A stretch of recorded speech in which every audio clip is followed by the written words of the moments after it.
All right. All right. Let me just real quick see if I can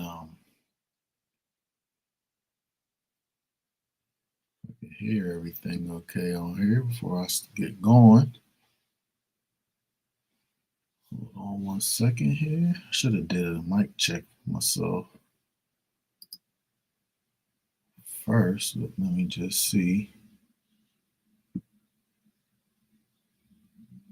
Okay, good. All right, cool. Okay, all right. So we've been off for a while with the midweek tour class.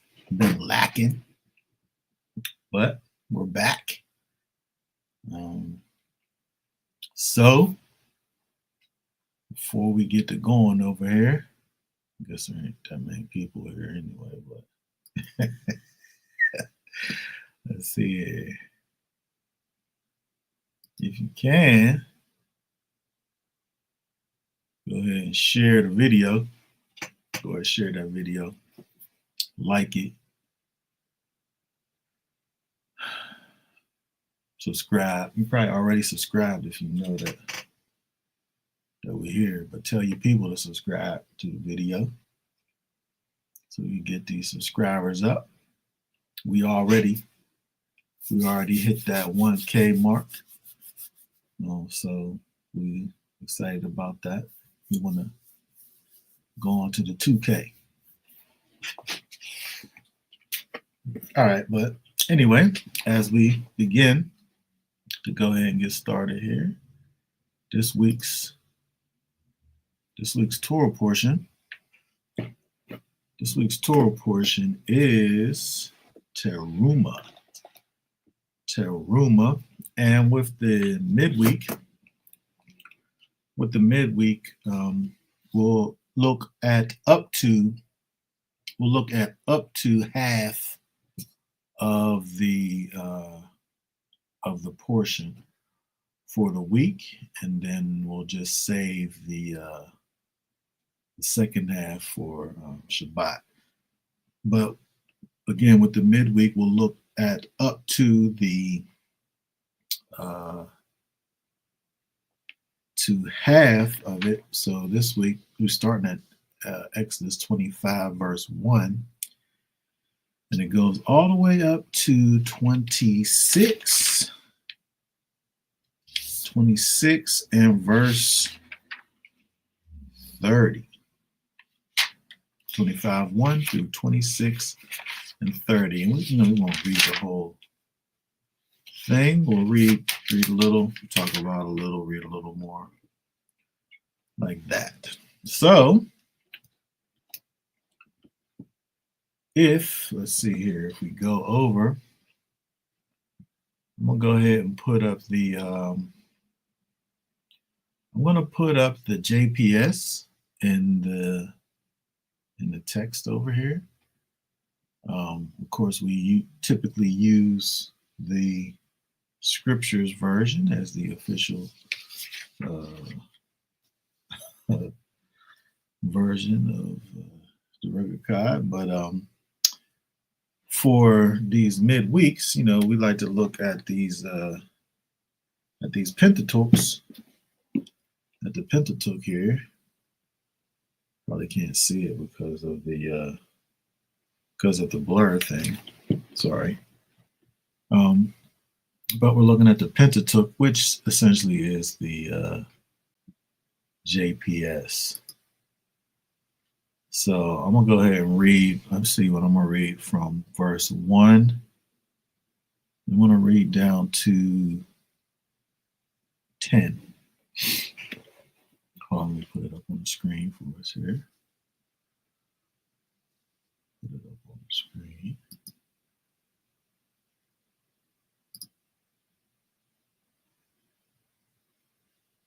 right.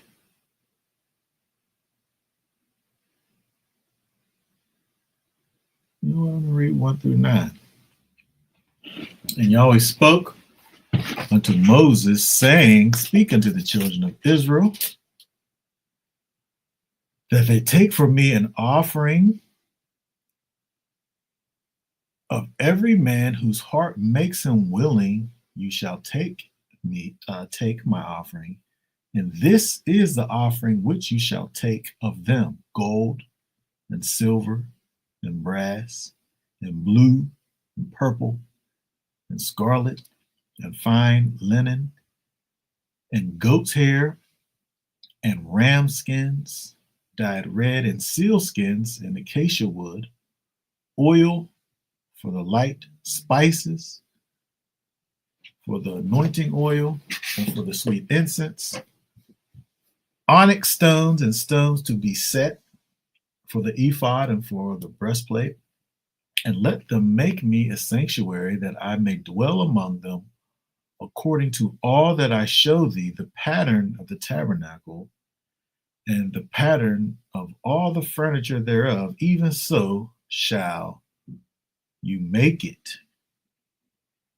All right, so we have arrived at the section which is dealing with the gathering all of the parts for the tabernacle. And so this portion here,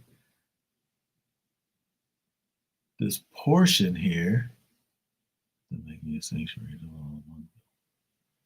Oh yes, yeah, we'll talk about that right there. But we'll look first. I want to look at the Torah portion here is called Terumah, which if we look in verse 2, where it says, they bring me an offering. This is the word here.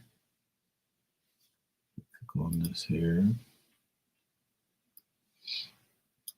Terumah, which is it literally says a present as offered up. It's a present. It's a gift. It's a offering, especially in sacrifice or as tribute. This terumah is this word that has the idea of a gift. He wants, but it's interesting that the word itself means a gift, but this other part that's added to it, giveth it willingly, is like another aspect of it, because you think about a gift. If somebody says they're giving you a gift, a gift you would think is something that is like you're choosing to give it, right? You're choosing to give a gift, right? If it's a gift, right? And so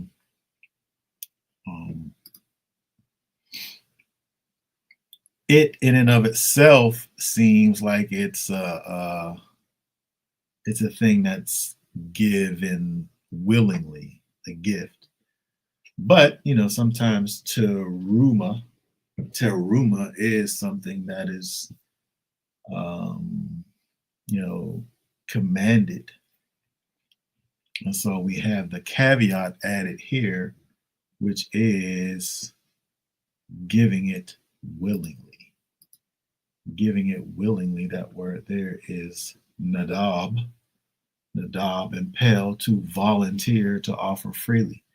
So the Most High wants for the people to give willingly this gift, which will include all of the things necessary to build him, the Most High, this sanctuary. And so I think that it's important when we think about the idea of, you know, if we look at this, we're doing the Torah portion now, where we want to midrash the text and look at the text and see what it's giving us. But I can't help to think about, the Messiah. When I look at these things, you think about the fact that we are we're the tabernacle. We're the tabernacle of Elohim. And so when we come as this tabernacle, this place for the Most High to dwell, He wants for us to give the things which are necessary to build this tabernacle. He wants for us to give them freely. He wants for us to choose to be the gift that He is able to use. And so when we think about, looking at this, what this is here, obviously is the physical tabernacle, the actual structure that was built. But we're also able to see where it it pictures for us the thing that Yeshua does for us, where He comes and lives inside of us as the Spirit of the Most High, His Spirit in us. We're the sanctuary, and we've freely chosen to be the vessels of the Most High. So it's interesting that there's that connection here. Let's see some of these comments over here. This is deep. Let them make me a sanctuary to dwell among them. Sometimes you have to really make sure that it is a gift. Yes, when you look at, what it is that the Most High is doing here, specifically, again, when we think about these things that the Most High is offering, He could have said, give me like 100 pounds of gold, give me 50 pounds of silver, so much brass, I'm gonna need this much blue. And the people would have brought it. But I think it makes it more, to me, it seems like it makes it a greater thing when, really He's just telling you what He needs. Like the thing, like He needs gold, He needs silver. And He leaves it up to the people to bring enough. Like, because they don't even know what's being made. They don't know what's being made. They haven't seen the pattern. I mean, I guess Moses, he saw the pattern. Moshe, he saw the pattern, but the Most High said to Moses, speak unto the children, and this is what they're going to be bringing. This, that, gold, silver, brass, blue, purple. But it's up to the people to freely bring from the things that the Most High named, freely bring those things. And so it's almost like He put kind of a thing on the people where, they're the quality of their participation is like, it's a serious thing. Like they couldn't just have brought just a little bit of this or a little bit of that, right? They really had to bring things, right? And so it's kind of like when you think about this tabernacle, which, the thing that this is doing, again, making this place for the Most High to dwell, this is a pretty, this is a major thing. And so why wouldn't he be like, I need, 500 pounds of this, 250 pounds of that? Why is it that he will put so much of this thing on the people? Depending on, I guess if he didn't get enough, he could come back again and be like speaking to the people and tell them that they didn't bring enough, so they need to bring more. But I think that it's interesting when we think about the severity, like the importance of what this is that's being created, and it's necessary for the people to give in a major way to support this thing. I just thought that was interesting. All right, so let's look at a couple of these things over here. Newly acquired stuff too. Yeah, the stuff they just got. So they sat up there and they borrowed from the Egyptians. They borrowed from the Egyptians, and then all of a sudden they got to sit up there and give up the thing that they just got. Like, they didn't even really get to hold it right. I bet they really got some really nice things for whatever gold, like say the gold stuff that they got. Like, I'm pretty sure they didn't have like bars of gold. They probably had things that were made out of gold, I would say. Like, I don't know if they did, but I feel like they would have like things like gold goblets and gold this or that. And they probably in their tent they had those little gold things, right up in their little, nice little space for it to go. And all of a sudden, now here come Moses talking about, oh yeah, the Most High said for us to they need some gold and silver. So all the stuff, all the stuff that they had was stuff that they just got, and they were slaves, so they didn't have none of this stuff before. What if they never even seen gold?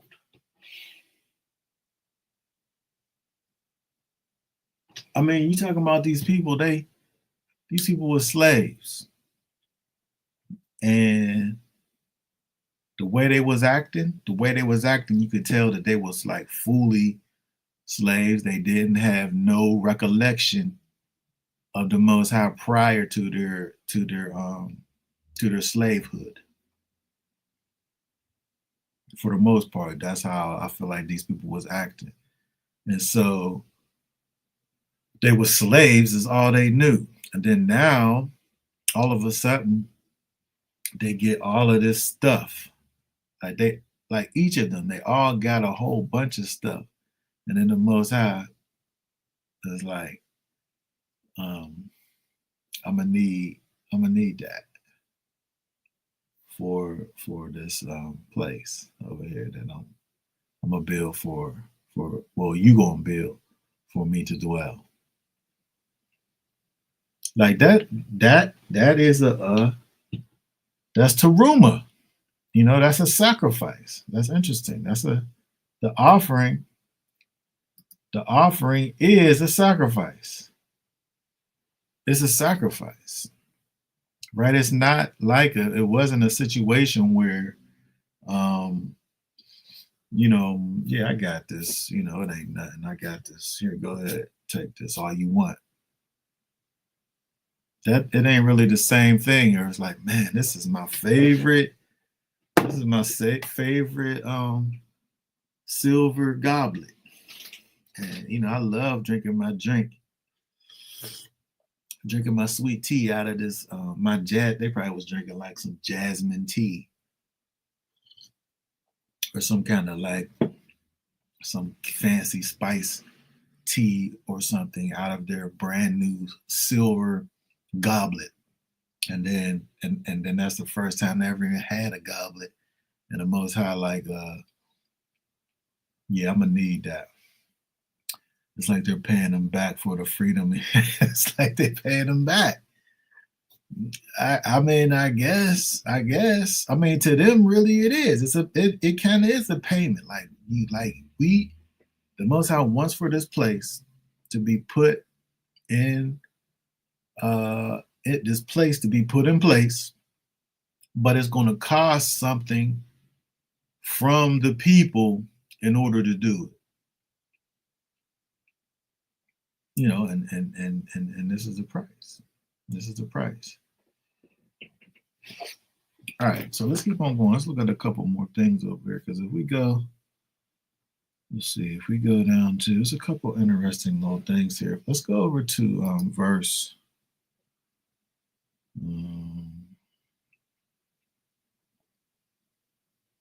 4.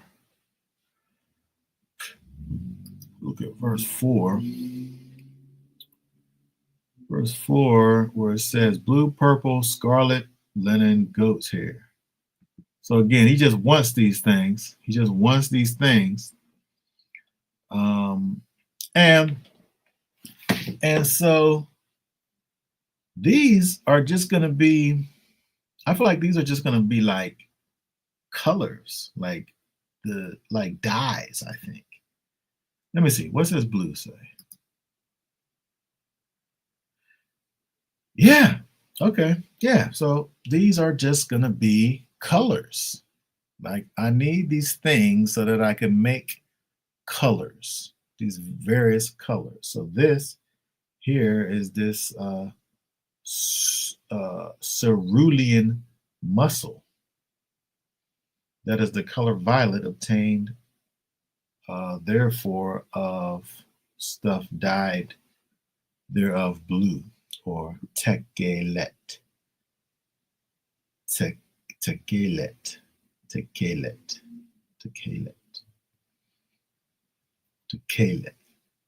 Okay, so this is like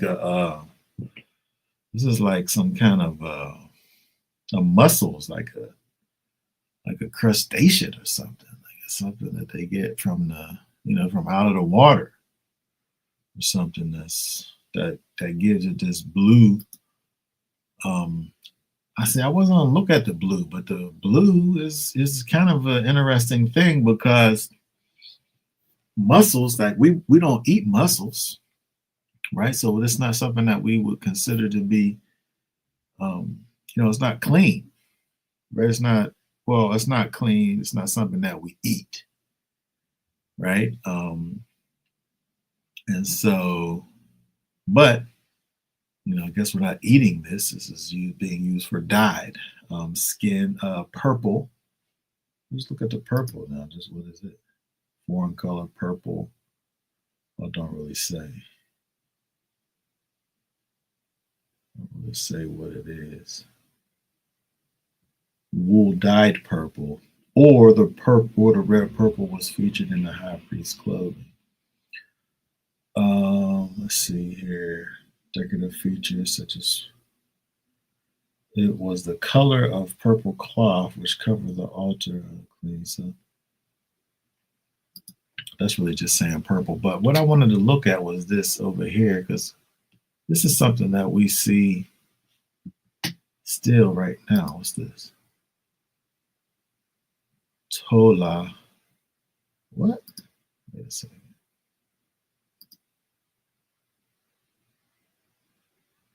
Okay. All right. Now this is interesting. This is a compound word here. It's saying two things. It's tola,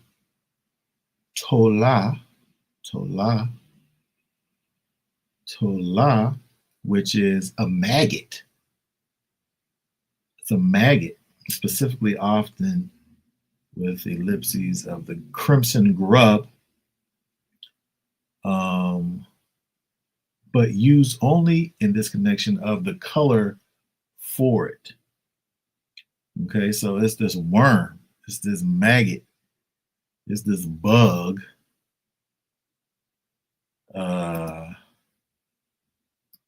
This compound word here, crimson insect, a maggot. Yeah, maggot though. Yeah, it's a maggot. That's interesting. And so if we look at the, I want to look at, because when we look in our textbook, let me pull this up here. Because if we look at our textbook, it gives us something else. It tells us this other thing. Here, let me pull it up here.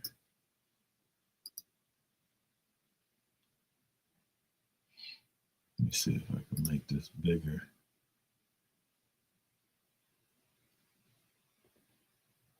I don't know how good you can see that. How's the size of this here?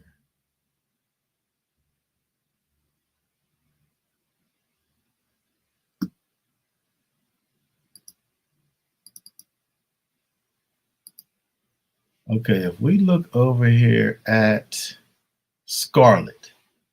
Okay, Scarlet right here. I don't know if you can see. Oh, did I make it bigger? Is that bigger now? Oh, okay. Hold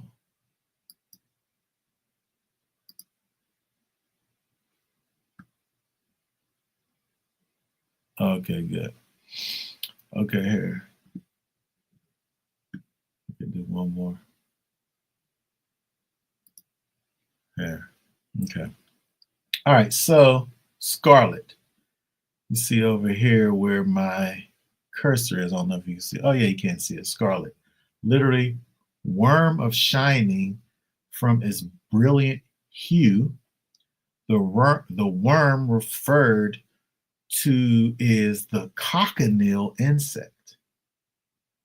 The Arabs called it kermes, whence is derived from the English word crimson. So this worm that they used to make this scarlet was this cochineal insect, was this bug. You know, the dictionary there is calling it a maggot. But the Pentateuch commentary over here is saying that this word is in fact cochineal. Cochineal is something that, you know, different various candies are colored with. If you get your various red, you know, yogurts, some of those yogurts is colored with cochineal. It's a dye that's still used today, and so it's a bug, it's a maggot. It's a nasty thing, so you wouldn't eat it. You wouldn't eat it, but for purposes of dyeing clothes, it's fine. It's fine because we see here is used. Well, we don't know what it's going to be used yet for. It doesn't say yet, but it's in the list of things that the Most High is calling for the people to bring for the sanctuary.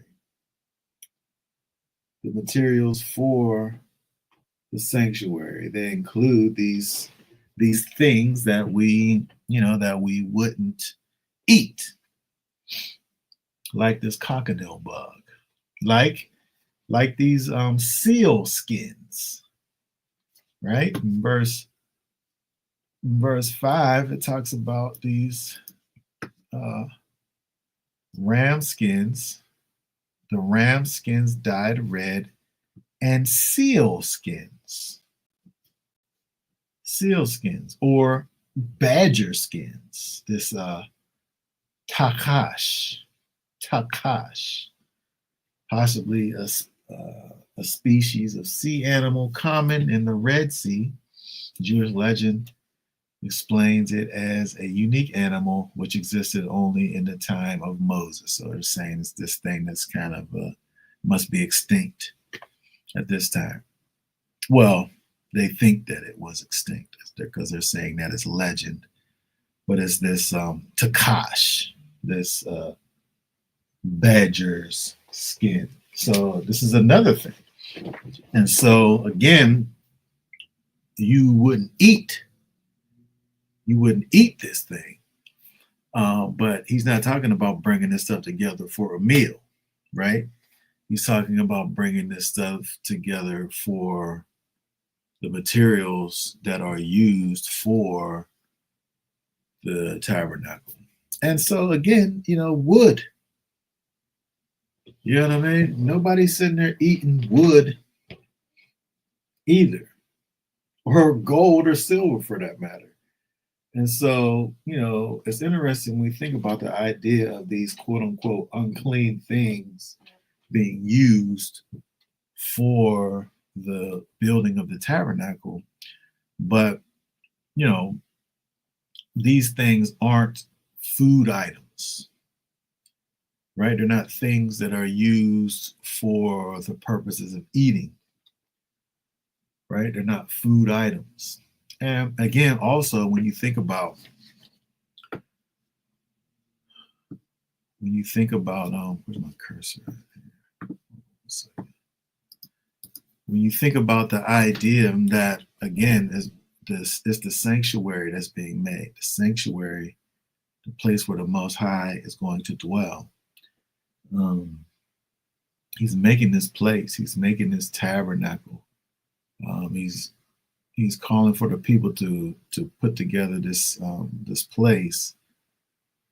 But again, we think about ourselves. We think about ourselves who are, again, the temple of the Most High.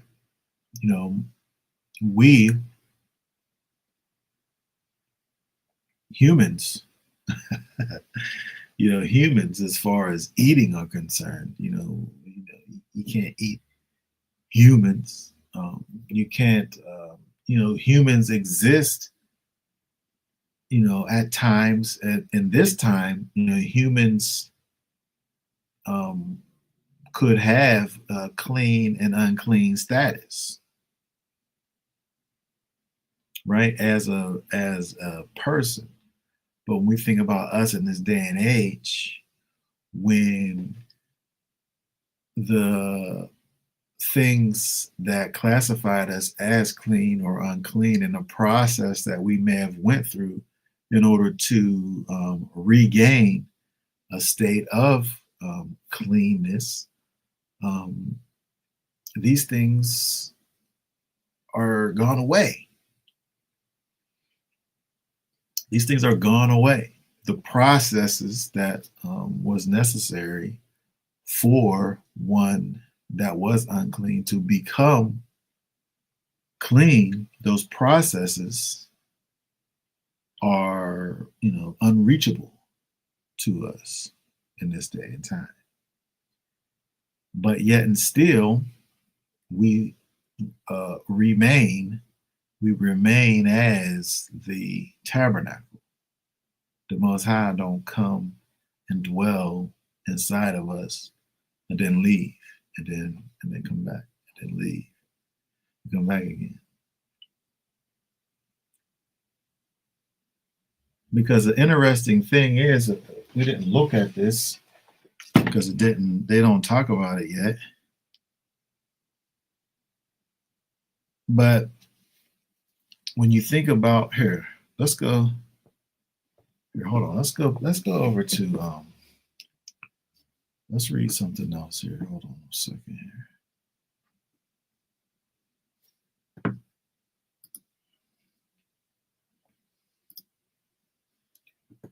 Bring the scriptures back. And let's go over to, because I want to look at, I want to drop down. We read up to 9.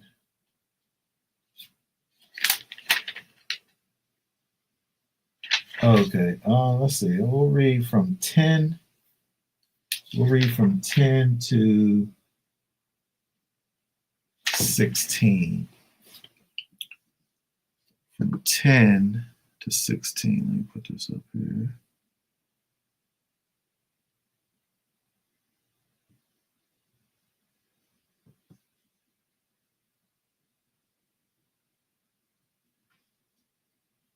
Make this big here. Exodus 25:10 says, and they shall make an ark of acacia wood, 2 cubits and a half shall be the length thereof, and a cubit and a half the breadth thereof, and a cubit and a half the height thereof. And thou shalt overlay it with pure gold. Within and without shalt thou overlay it, and thou shalt make upon it a crown of gold round about. And thou shalt cast 4 rings of gold for it, and put them in the 4 feet thereof, and 2 rings shall be on the one side of it, and 2 rings on the other side of it. And thou shalt make staves of acacia wood, and overlay them with gold, and thou shalt put the staves and the rings on the sides of the ark wherewith to bear the ark, and the staves shall be in the rings of the ark, and they shall not be taken from it. And thou shalt put into the ark of the testimony which I shall give thee. And thou shalt make an ark cover of pure gold, 2 cubits and a half shall be the length thereof, and a cubit and a half the breadth thereof. And so 25:17, where it says this here, pure gold, cover the ark with pure gold. Look at this here. Because again, we're talking about this ark. The ark itself was wood. The ark itself was wood, and it was overlaid with gold. It was wood and it was overlaid with gold. So the wood, this wood, this thing can get old and rot,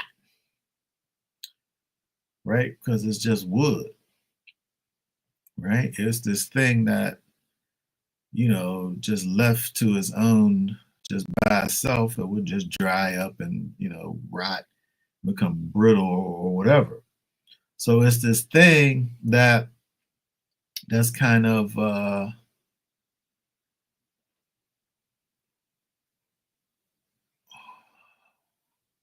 I kind of want to call it impure, because it's a thing that kind of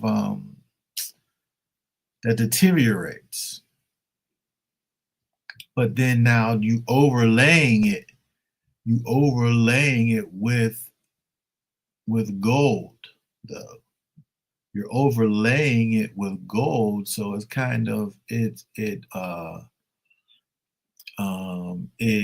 gives the thing that's the wood, the thing that I'm saying is impure, or something that doesn't have that longevity,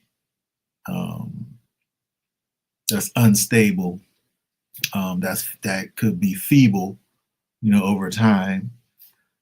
Is overlaying it with this gold, and now it's causing it to be strong and last longer. It's it essentially is making this thing that's we could say that is finite and turning into infinite. It's not really infinite, but it causes to make a really last a really long time in comparison to what it would last had it not been. But it's the same thing I'm thinking about when we talk about whether it be the bugs or the seal skin, these imperfect parts, these imperfect parts that are incorporated in this thing that is the dwelling place of the Most High. Human beings, these imperfect parts that, have been chosen to be the tabernacle of the Most High. When we look at these materials, it's interesting that we'll see these correlations between the things that are set up for the tabernacle and looking back at ourselves, but this verse 17 here says pure gold. I want to look at that there. Pure gold. Tahor, pure in a physical or chemical, ceremonial, moral sense. Clean, pure, clean. Look at here. Let me put this up here. Let's put this up here for this tahor. Let me go back to this here.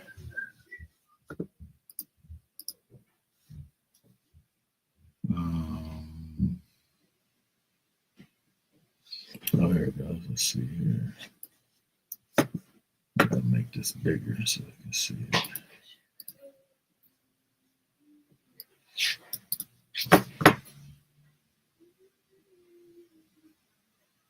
Okay, here we go. Put the C over here where my cursor is. Pure gold, only the purest and most precious metal was used in connection with the Holy of Holies. The ark was overlaid with gold inside where it was not visible to the eye, as well as outside where it was visible, to teach us that man must be as pure in mind and heart as he appears pure in outward manner and bearing.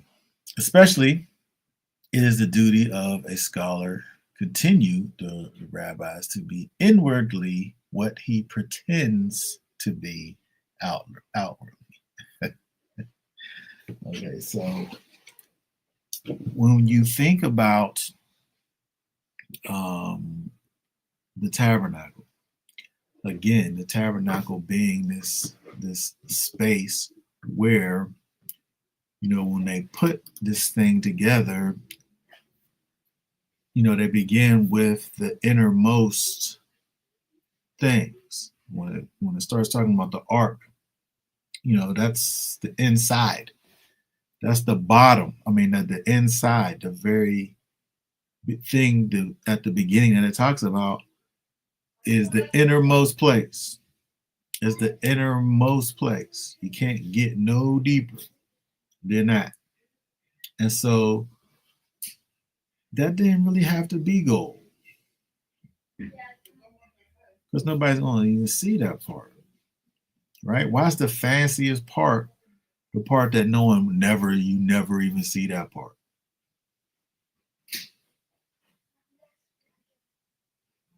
Right? The fanciest part you would think would be the outside part. But the outside part is the part where those maggot where the maggot dyes are used, and the seal skins and all that. I mean, when you think about the seal skin, really it's just like a raincoat. It's just a raincoat, the seal skin. Right? Because it's a tent. It's a tent, right? But this Ark of the Covenant, this gold box that they have, this wonderful piece of furniture that they built, no one's ever going to see it. No one's ever going to see that thing. However, this is where the Most High dwells. This is where he dwells. This is his seat, right? The box is made, and the mercy seat, which oh, that was in 17. We didn't read through 17. Oh yeah. The ark cover is pure gold, right? So the box is wood covered with gold, but the mercy seat, the top, the lid, the place where the Most High dwelled on top of, was pure gold. But it's on the innermost part that no one's ever going to see. The high priest, I think, don't even see it, because when he go in there, he going in there with his censer and the smoke, and he smokes up the place with the incense. So he don't even see it. And so probably the only people who see it was the ones who made it. Right, and that's it.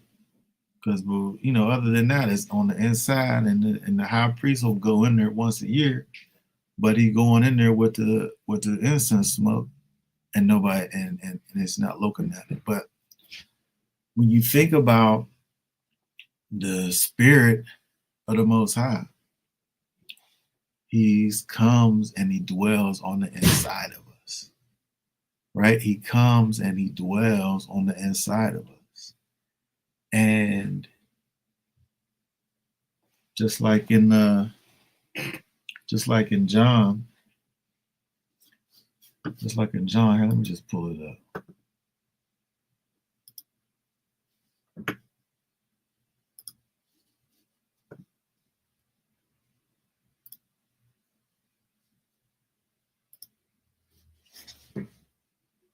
Just like we look at John chapter 3.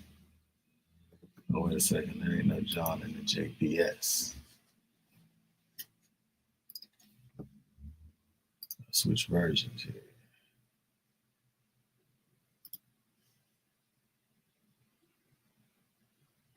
Just like in John chapter 3 and verse 8, where it says that the wind blows where it wishes, and you hear the sound of it, but do not know where it comes from and where it goes. So is everyone who is born of the Spirit. Okay, the Spirit, we can see the manifestation of the Spirit, but you can't see the Spirit, right? Because it's a spirit. It's not corporal. It's not physical. It's intangible, right? You can't touch it, right? But we know that it's there when we see the manifestation of it, right? When we see the character of the Most High manifest through us, right? And so the Spirit is in the innermost parts of us. The best part about you, is the Most High in you. Right? The best part about you is the Most High in you.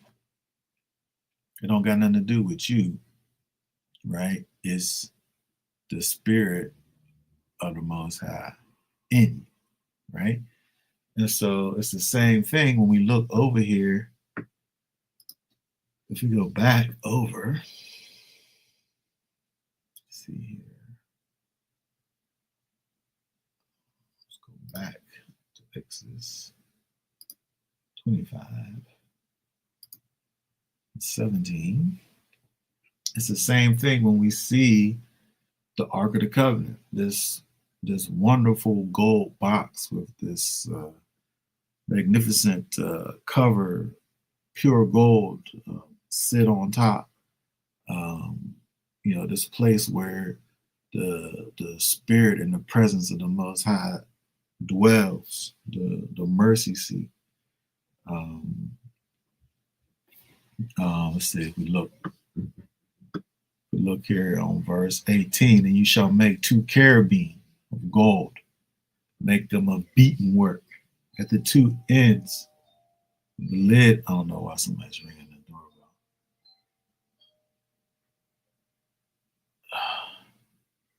doorbell.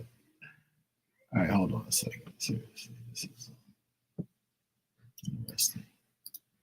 All right, hold on one second.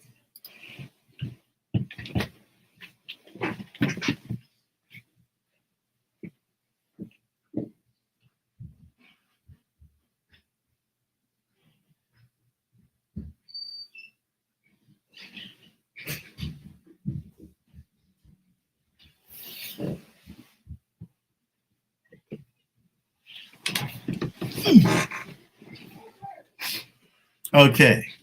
All right.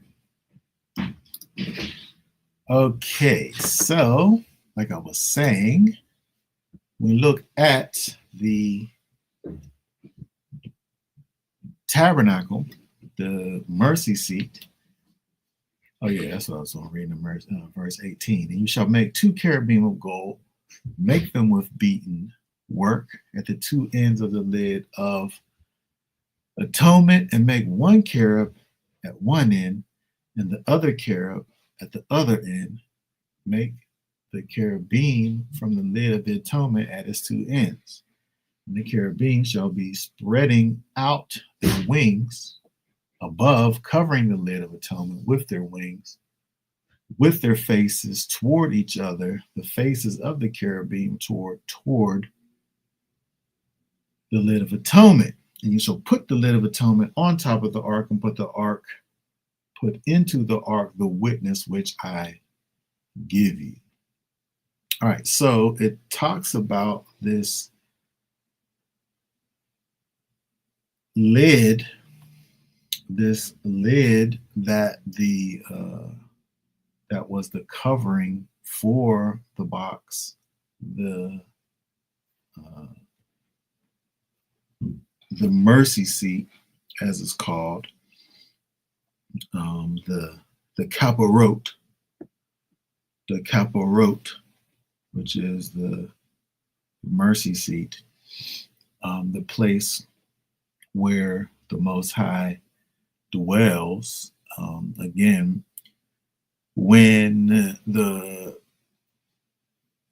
high priest went into the Holy of Holies with the blood, he goes into, as what's calling here, the lid of atonement, right?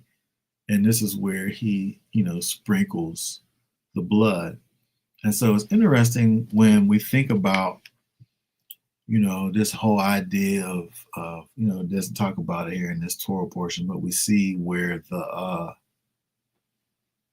where the implements, where they are, and what is called here the lid of atonement.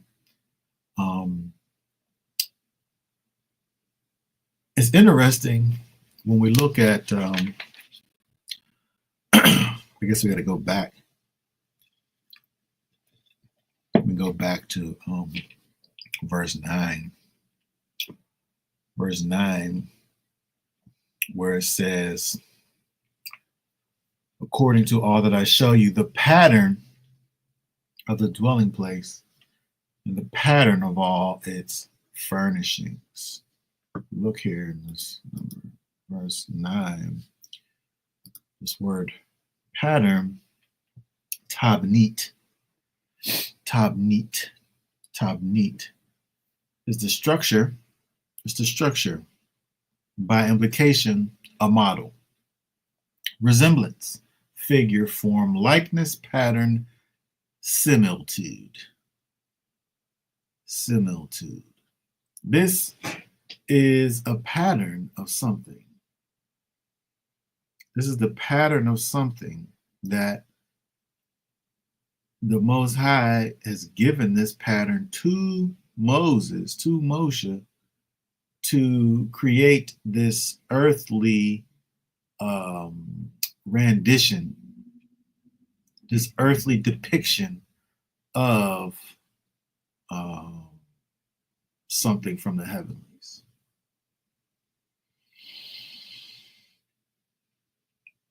And so, would we say that there is a tabernacle, a box with a lid with cherubim, as the place where the Most High sits? I would say probably not. Probably not. But this is the physical depiction and representation of something from the heavenlies.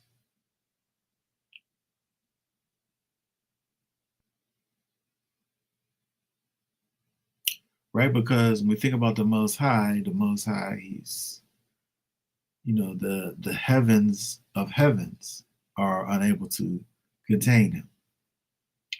Right? And so when we look in the scriptures and it talks about the throne,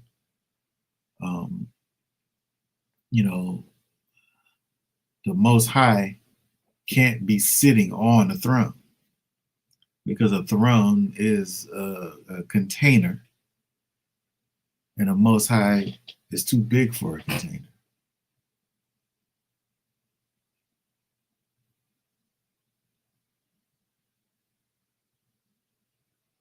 Right? And so, again, when we think about this pattern,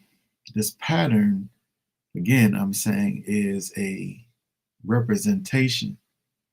It's a depiction of something from the heavenlies. Right? There's separations, there's divisions, there's this place that is the holiest place. Right? There's this place where it gets no holier, where the Most High dwells. Right? This place is so holy that no one can enter into this place. No one can go and be in this place but the one who represents the Most High to the people. And the only time he's going in there is to atone for the sins and the transgressions and the iniquities of the people.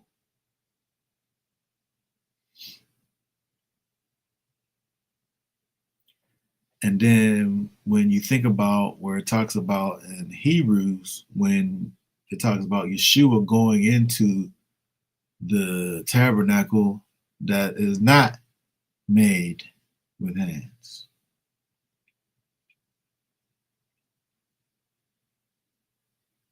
Because what the high priest does is only just a picture, it's just a depiction of what it is that Yeshua does for us.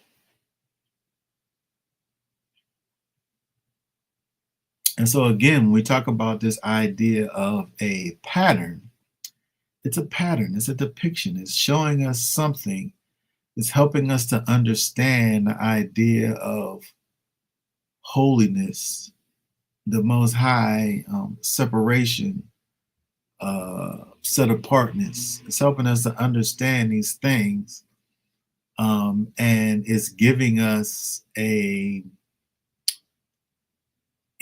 picture of the heavenlies. It's giving us a picture of the place where the Most High is. It is a resemblance of it in some way. It is a figure of it. It's a form. It's a form of it, right? It's helping us to understand it. I think when we look at the idea that, when you think about the Holy of Holies,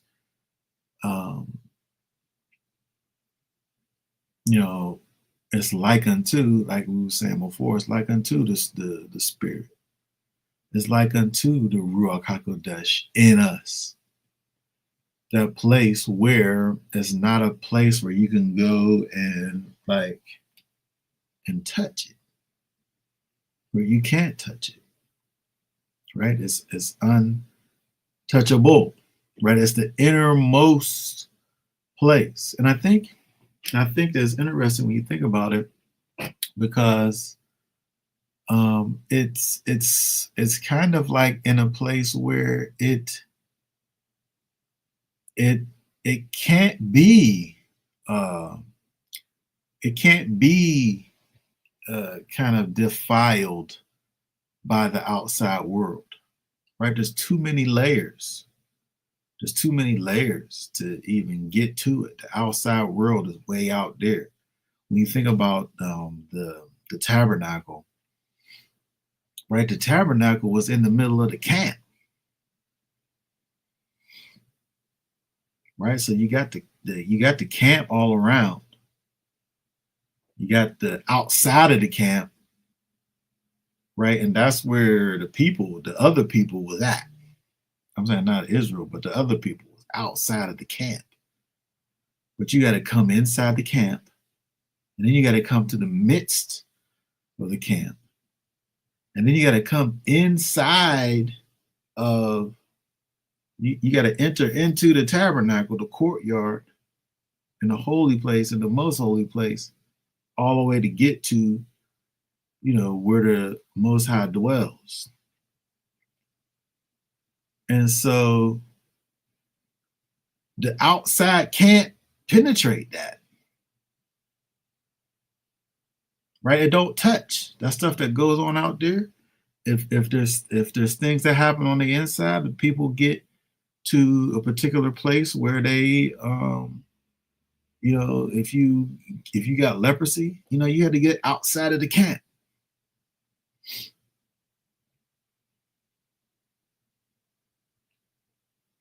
right? And so these things, the things that can defile, they're all the way on the outside. They can't even touch the inside. But that's just like how it is here with us. And then we have these different kind of, even when you think about what it talks about in Romans. Romans 8. Let's see, what is it?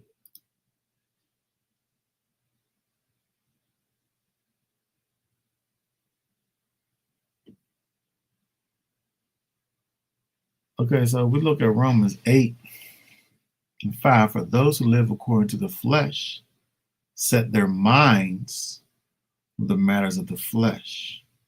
But those who live according to the Spirit, the matters of the Spirit. For the mind of the flesh is death, but the mind of the Spirit is life and peace. And so you have this interesting situation here where you got the mind, right? And the mind can deal with the flesh, with the carnality, right? And then the mind can deal with the spirit, right? But the carnality don't deal with the spirit. You see? The flesh don't deal with the spirit. It's the mind that deals with it. Right? The mind, you can be carnally minded or you can be spiritually minded. Right? And so, but there's like a buffer there. Right? Because the place where the Most High can be is the place that is that innermost place. And so again, when we think about this pattern, this resemblance of the heavenlies, right? It's not like an exact thing, right? It's not an exact thing, but it's something that causes us to think about to get a better understanding about the things of the Most High. Okay. All right. Does anybody have any thoughts or questions or comments? Go ahead and put them up in the chat. Put them in the chat over there. We can talk about them because we just going through the first half of the Torah portion here. But, all right, otherwise, we're going to keep on going here. Let's see here what we want to look at next. 1 second. Let's see what we want to look at next. I'm looking over here. We can see here. Let's see.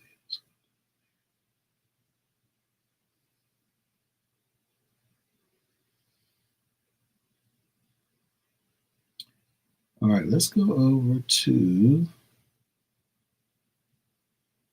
Okay, let's go down to.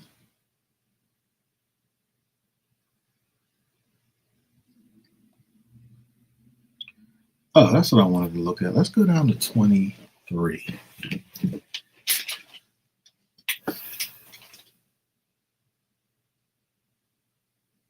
Let's look at this here.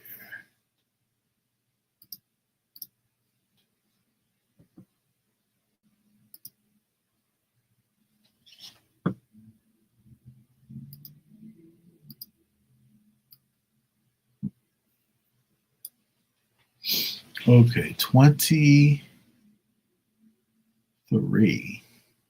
Oh, let me go back to my JPS here.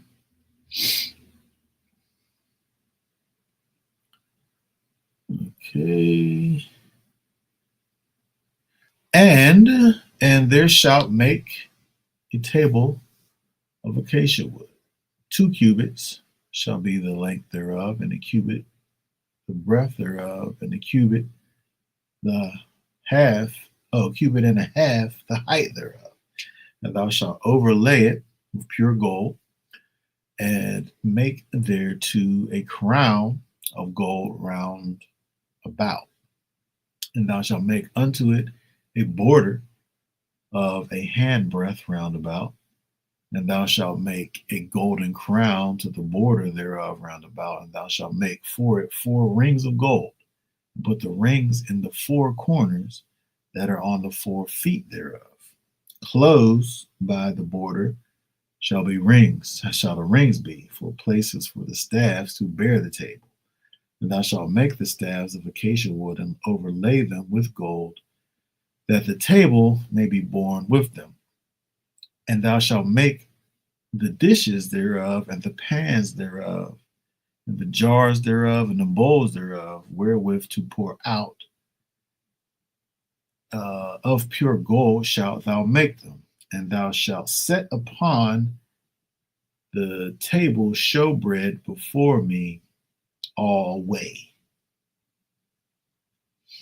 Okay, so we're talking about here the table of showbread. The table of showbread. This is an interesting thing here. We think about the table of showbread.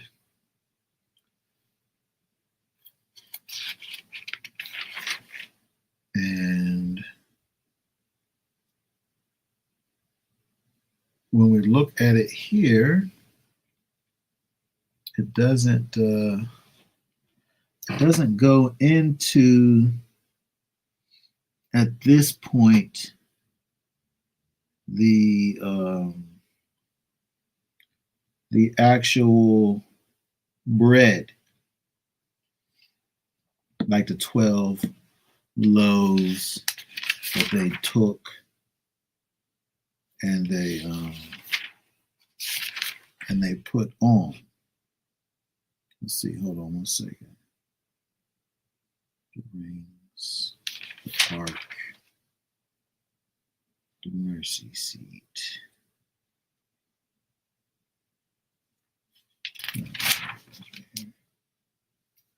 It's just talking about the table. All right, so in the holy place, was, the rest of the things. You have the innermost place that had the ark, and then there was, of course, the veil, and then outside there was the lampstand, which it talks about in 31. The incense.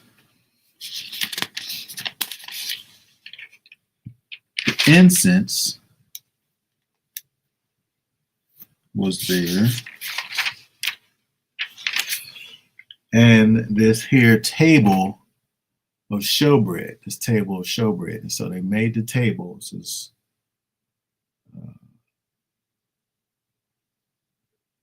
wood table overlay with gold. It says it's a cubit by a cubit and a half. So 18. So it was like almost 2 feet tall, which ain't very tall for a table.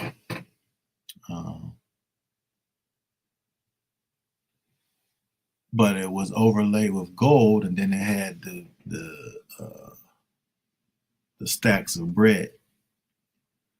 And so it's interesting when you talk about the table of showbread, or really any of these things for that matter, because we could talk about what it is we think that these things might mean, right?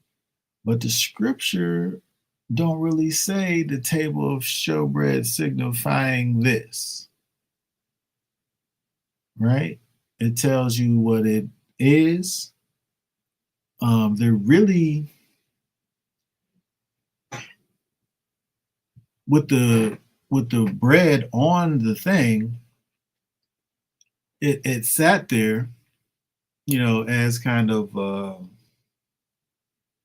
like a place setting, if you will. And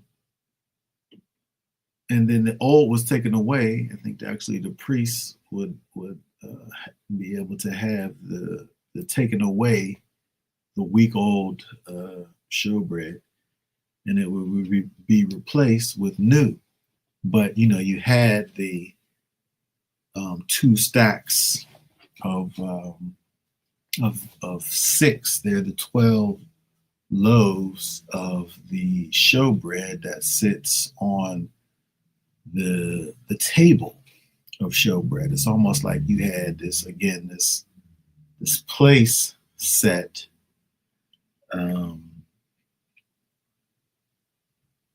for the Most High.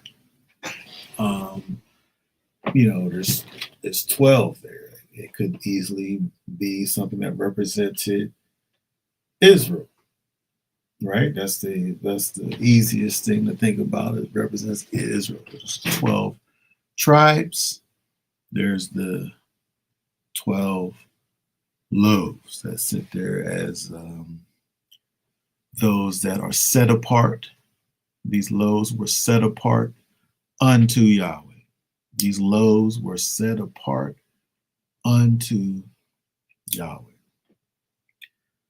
Just like Israel, right? Is set apart unto Yahweh for holy purposes. Right? The purpose of these loaves, the purpose wasn't what happened to them after the old ones was taken away. Right? Because again, the priest was able to have the old bread. But you wouldn't say that the bread was for the priests, right? It just so happened that they was able to have the old bread, but the purpose was for it to be these things that was represented unto the Most High, right? And they were totally dedicated. They were totally dedicated. Their whole purpose, their whole point of existence was to be something that was just offered unto the Most High.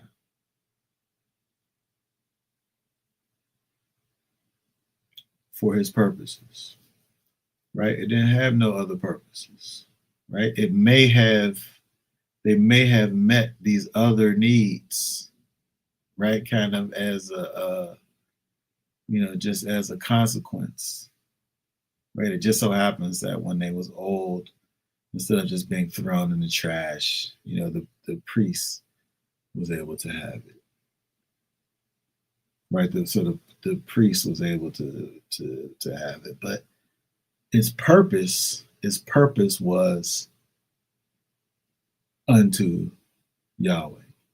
And so if we think about these breads that sat on this table that were dedicated unto Yahweh, and if we think about them in the idea of being Israel,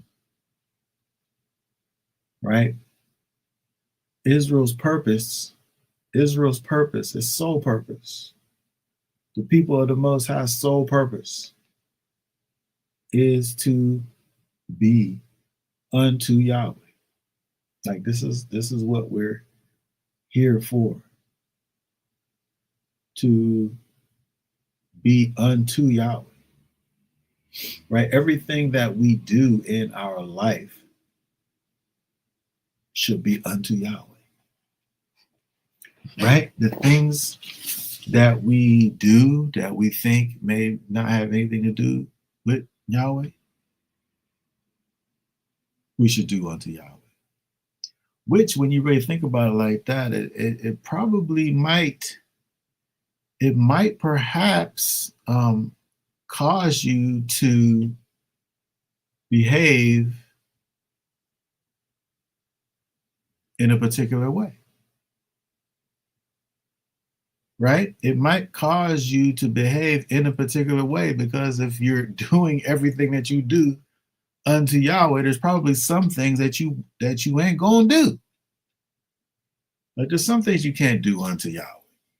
I'm just gonna say it.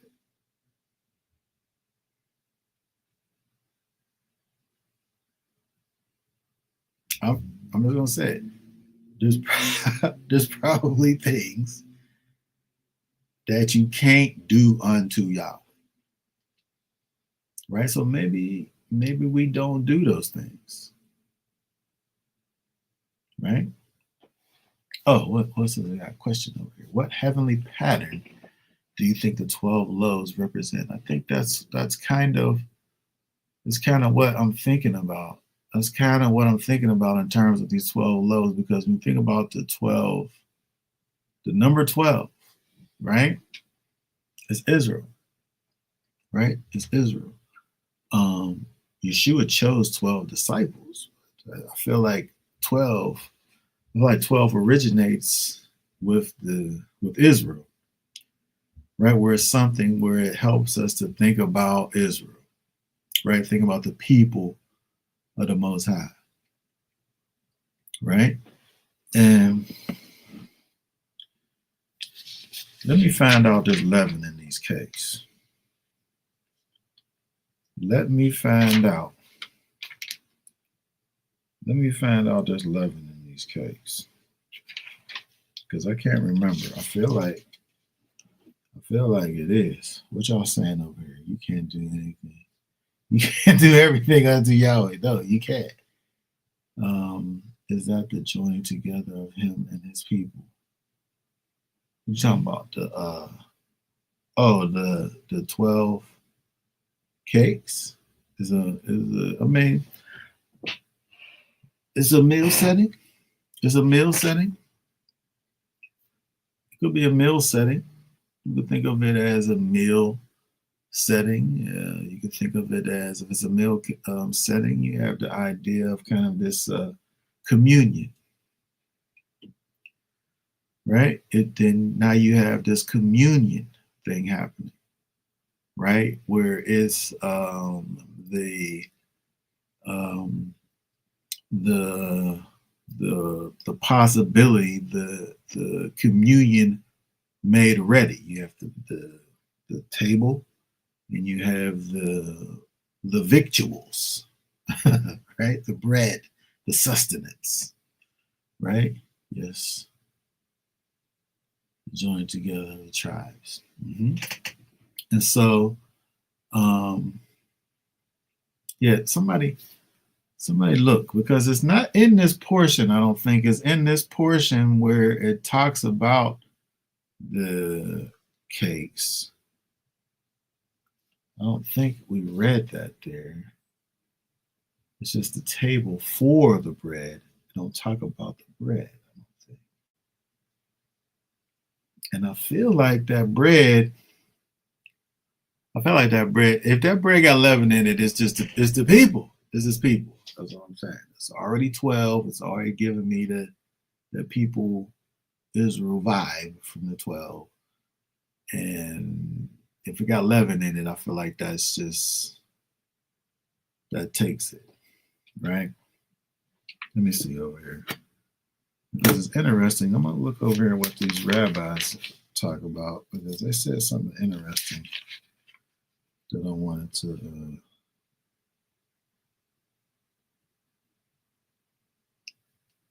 Oh, here we go. Here, let me pull it up. What time is it? Oh, I got 8 minutes. All right, hold on.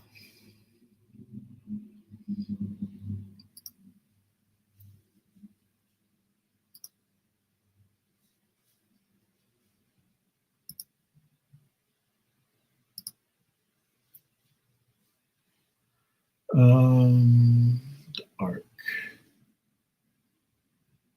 Mercy seat. Oh, here it goes. Okay. Let me make this a little bit bigger.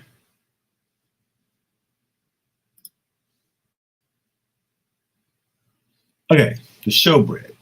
The showbread. The showbread, the bread of the presence.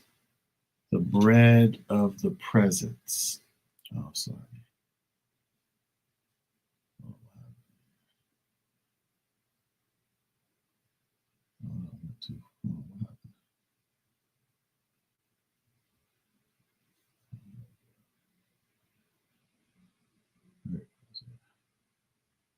Okay, it is described in Leviticus 25,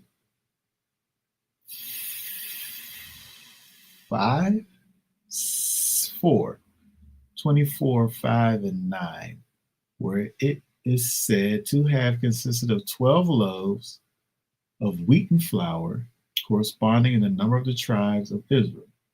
It was placed on the table on the Sabbath, arranged in 2 rows, and left there until the following Sabbath. When the loaves were removed, they were eaten by the priests. The symbolic meaning of the showbread is a matter of conjecture. Maimonides confesses, I do not know the object of the table with the bread upon it continually, and up to this day, I have not been able to assign any reason to this commandment. Most commentators understand the presence bread as an expression of thankfulness and standing acknowledgement on the part of the children of Israel that Elohim was the giver of man's daily necessities.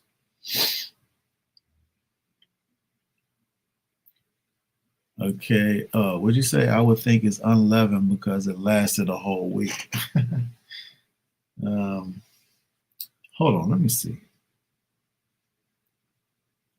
I mean, we got 8 people here. Somebody can just flip around real quick. Let me see.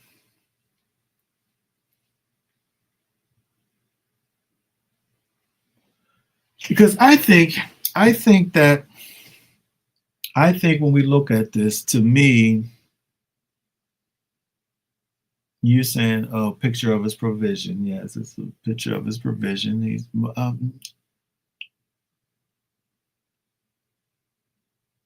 but to me, I just gotta say I don't like that. I'm saying I don't like it because if it seems like if it's always there, It's kind of like I feel like it's like an offering unto. Oh, yeah, that's what it says there, 24 and 5, right? I didn't. Let's look at it. I want it to be 11 so bad. I can't remember if it is or if it isn't.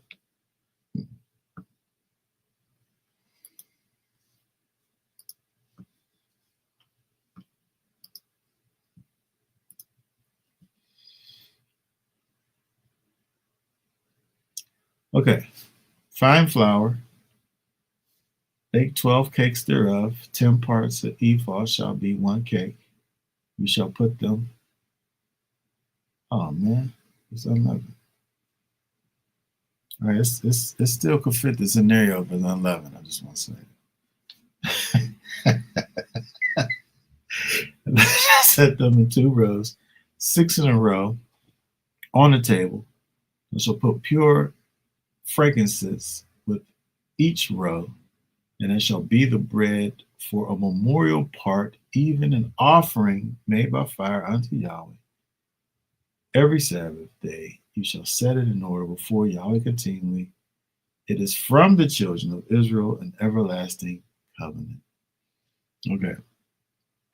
All right. So I'm saying if it's unleavened, I think it even makes it more. If it was leavened, I feel like it's automatically, if it's leavened, it's automatically a representation of the people.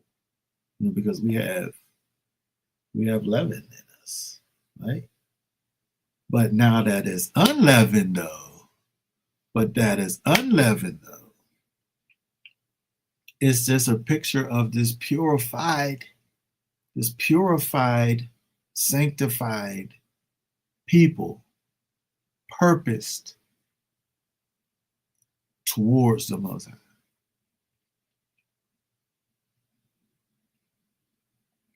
And waiting, they're waiting in his for his presence. Right? Because they're not in the most holy place, they just right outside. But they're in the holy place though. And they're receiving the light, and they're receiving the light from the menorah, the table and the menorah, they're in the same room.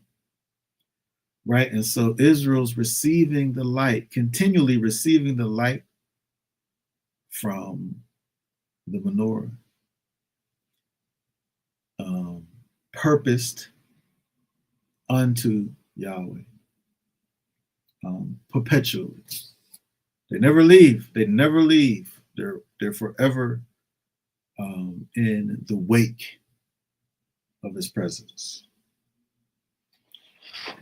Right? And so we're able to do what Maimonides is not even able to do. We can understand the spiritual significance of the table of showbread. I'm just playing. All right. Okay. All right. Does anybody have any last questions, comments before we end? Because it's now 8:30, and we have a hard stop at 8:30 here.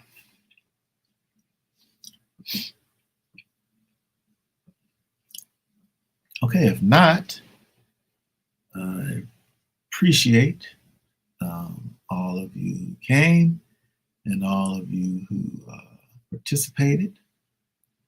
Y'all willing, we'll be back on next Wednesday to continue to look at the Torah portion, and we'll be finishing this portion, Yah willing, on this coming Shabbat. So until then, we'll say to you, Shalom, shalom. Enjoy the rest of your evening, and Yah bless.